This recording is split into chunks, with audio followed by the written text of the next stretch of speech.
Selamat pagi anak-anak. Bagaimana kabarnya hari ini? Selamat Selamat pagi, pagi Ibu, baik Ibu.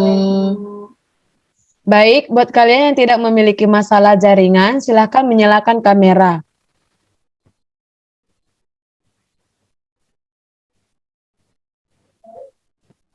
Baik, sebelum kita memulai pembelajaran, ada baiknya kita mengawali pembelajaran kita dengan berdoa. Berdoa dimulai. Berdoa selesai.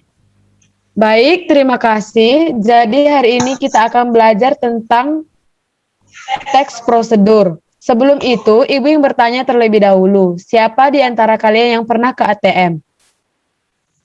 Saya Ibu, pernah Ibu Iya, Esther, jika pernah ke ATM, apa yang Esther lakukan di ATM? mengambil uang Ibu. Iya, benar mengambil uang. Bagaimana cara Esther mengambil uang di ATM? Coba sebutkan cara-caranya. Pertama, masukkan kartu ATM, kemudian masukkan PIN, pilih opsi tarik tunai. Selanjutnya, masukkan jumlah uang yang mau diambil, pilih tombol ya, kemudian ambil uang apabila sudah keluar dari mesin ATM. Yang terakhir, ambil kartu ATM dan seterusnya. Ya, betul sekali ya, Esther. Jadi, yang disampaikan tadi berkaitan dengan pembelajaran kita hari ini, yaitu tentang mengonstruksi informasi berupa pertanyaan-pertanyaan umum dan tahapan-tahapan dalam teks prosedur. Adapun tujuan pembelajaran kita hari ini, silakan kalian satu orang membaca satu tujuannya ya yang Ibu kirim melalui via WhatsApp. baik Bu. Yang pertama, mengidentifikasikan teks prosedur dengan memperhatikan isi, pernyataan umum, dan langkah-langkah atau tahapan yang disampaikan dalam teks prosedur. Yang kedua, merumuskan pengertian pernyataan umum dan tahap-tahap teks prosedur. Yang ketiga, membuat rancangan teks prosedur dengan organisasi yang tepat. Dan yang terakhir, mempresentasikan, menanggapi, dan merevisi teks prosedur. Baik, terima kasih kepada Lydia yang telah bersedia membaca. Baik, di sini siapakah di antara kalian yang pernah membuat mie di rumah? Saya, Bu. Baik, Lydia, apa sajakah bahan-bahan yang digunakan dalam pembuatan mie tersebut? Biasanya saya menggunakan mie instan, kemudian dikreasikan juga dengan bawang merah, bawang putih, dan cabai. Dan juga 1 butir telur. Untuk alatnya, saya biasanya menggunakan papan iris, kemudian pisau, supit, spatula, dan juga pan.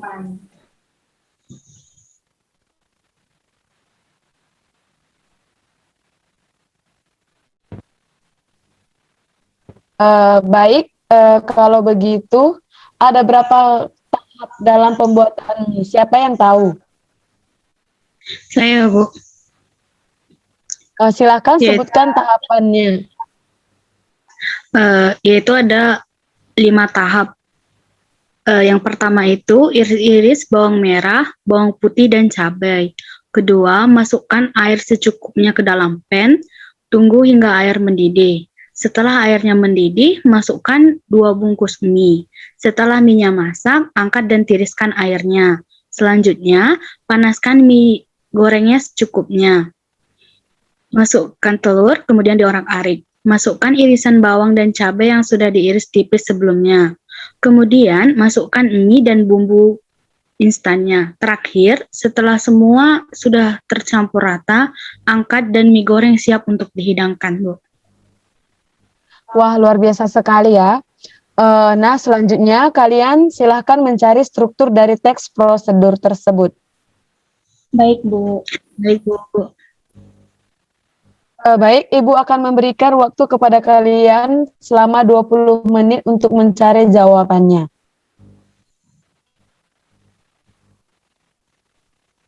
Baik anak-anak, setelah 10 menit berlalu, apakah ada yang mengalami kesulitan dalam mencari struktur dari teks prosedur tersebut? Tidak ada. Tidak, Ibu. Ya, Bu. Baik, kalau tidak ada silahkan dilanjutkan ya anak-anak.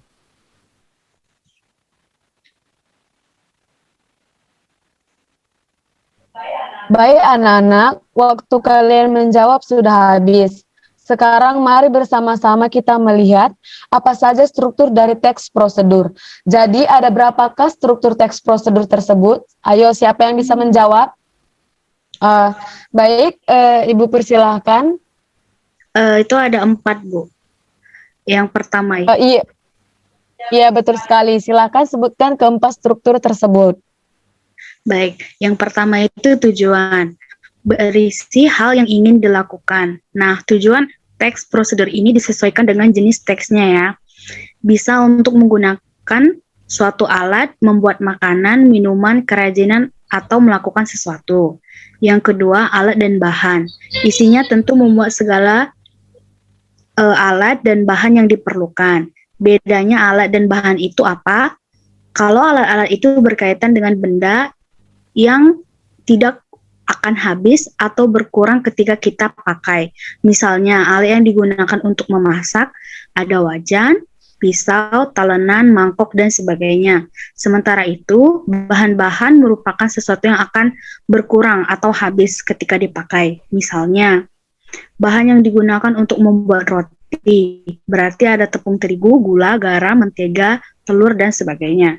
Yang ketiga, langkah-langkah berisi urutan langkah secara rinci dan bertahap. Jadi step by step. Hal ini bertujuan untuk membuat suatu kejadian menjadi runtun, sehingga tujuan teks prosedur bisa tercapai. Yang keempat itu penutup atau kesimpulan. Terakhir ada penutup atau simpulan. Isinya ya berupa simpulan dari suatu prosedur yang akan dilakukan. Bagian ini juga biasanya berisi harapan atau manfaat yang didapat jika langkah-langkah pada teks prosedur dilakukan dengan baik. Sekian jawaban dari saya, Bu. Wah, luar biasa sekali ya. Terima kasih atas partisipasi kalian. Baik anak-anak, tidak terasa kita sudah di penghujung pembelajaran. Sejauh ini, apakah ada pertanyaan mengenai teks prosedur tersebut? Tidak ada. Dari saya. Tidak ada, Ibu. Baik, kalau tidak ada, untuk tugas kalian minggu depan, silahkan mencari referensi tentang teks prosedur, dan silahkan kalian membuat satu contoh teks prosedur. Untuk tugasnya nanti, akan Ibu buat forumnya di Classroom. Sampai di sini, apakah ada pertanyaan tentang tugasnya? Tidak, Ibu. Baik, jika sudah mengerti, Ibu meminta kesediaan satu orang untuk menyimpulkan pembelajaran kita hari ini. Baik, siapa yang bersedia untuk menyimpulkan pembelajaran kita hari ini? Saya, Ibu. Baik, Esther, Ibu persilahkan. Jadi hari ini kita belajar tentang teks prosedur, yang mana teks ini memiliki 4 struktur, yaitu tujuan, alat dan bahan, langkah-langkah, dan terakhir penutup atau simpulan. Baik, benar sekali ya yang disampaikan Esther. Dengan demikian, karena tadi kita membuka pembelajaran dengan doa, maka sebaiknya kita menutup dengan doa juga. Baik, berdoa dimulai.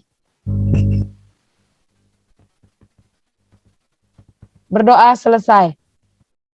Baik anak-anak, sebelum berpisah, ada satu pesan yang ingin Ibu sampaikan, yaitu walaupun kita belajar dalam kondisi dan situasi pandemi seperti ini, Ibu harap semangat kalian tidak pudar, melainkan kalian semakin bersemangat dalam menuntut ilmu.